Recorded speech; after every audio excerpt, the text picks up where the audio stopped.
ကဲမင်္ဂလာပါမင်္ဂလာပါဒီနေ့ပြောစရာလေးတခုရှိလို့နော်မကျေနပ်တာဗျာအဓိကမကျေနပ်တဲ့အကြောင်းလေး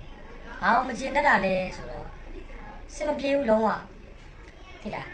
တကယ်ပြောတာဒီရုပ်နဲ့ဒီပုံစံကြီးမြင်ရတာနဲ့ကွာမမေးသေးတဲ့မေးကုန်မေးလို့မနက်ကဗျာအဖြစ်ကဒီလိုပေါ့မနက်ကစောရဲဆိုပြီးတော့ဟိုပါဒီဆိုင်ကားပဲလက်ဖိတ်ဆိုင်မှာထားလိုက်တာ